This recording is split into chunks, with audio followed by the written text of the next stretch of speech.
Hey guys, it's Dotson here with another Low Poly Panda review. This time we're looking at the newly released management simulator, Arcade Paradise. It's available as of August 11th on PC, Switch, and last and current gen Xbox and PlayStation consoles. This review is going to be based on the release version on the PS5. Let's get into it.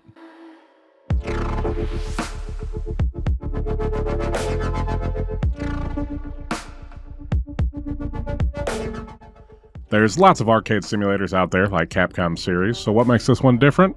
Well, you get to do laundry. Seriously. The premise of the game is you take over as Ashley, and your dad lets you run the King Wash Laundrette, or as we know it in the US, a laundromat. You do laundry, you clean, fix machines, plunger the toilet, take out the trash, find a few arcade machines in the back room. After realizing the money is in the arcade and not the laundromat, you use all the money earned from the business to expand it and just add more arcade machines to it. That's kind of the gist of it, so let's get to how it plays. First up, we got graphics. It's a simulator game. Everything looks pretty good in person, from the neon lights in the back to the washer. Sorry for the pronunciation, I'm from St. Louis. And dryer doing their thing up front. And the character models of people in the laundromat are passable, and they just disappear anyway, so it doesn't matter.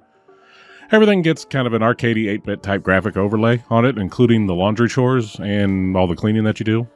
The arcade games, at least the ones I've unlocked so far, are all based on early era of arcade games, so graphics aren't expected to be mind-blowing, and it's exactly that, not mind-blowing at all. Sound-wise, it's passable. Nothing to write home about. At the start of the game, you get the same tannoy speaker system playing elevator music in the laundromat until you advance a few upgrades and you finally get a jukebox. Then you get some techno and rock music, which is a lot better.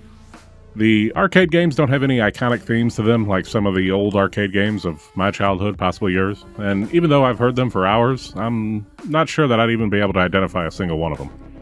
This is a game that I have no problem putting on mute and listening to my own music or just an audiobook while I play. The most important thing of a simulator game, however, is the gameplay. Let me run you through a day in the game. You get off the bus, or later on in the game you get out of your own car. You put in a few loads of laundry, you pick up some trash, clean up some gum, collect cash from all your machines, put it in a very annoying safe that you should definitely upgrade to the digital one when you can, and then you juggle playing some of the same arcade games and doing laundry for the day to earn some money from your to-do list before hanging it up. You can expand the arcade for more games only after unlocking every other arcade game for that section. Right now there's 33 games that I have open to me that range from like a knockoff Pac-Man and Space Invaders and other classics to top-down shooters or pool, darts, air hockey. The amount of time you have to spend on each game, especially at the beginning when there's not a lot of selection, gets old kind of real quick. Some of the arcade games are better than others, with my favorite so far being the pool, darts, air hockey, and zombie shooter. You are kind of forced into playing the same ones over and over to a certain extent because you master the games, and when you master the games, they bring in a lot more income for you.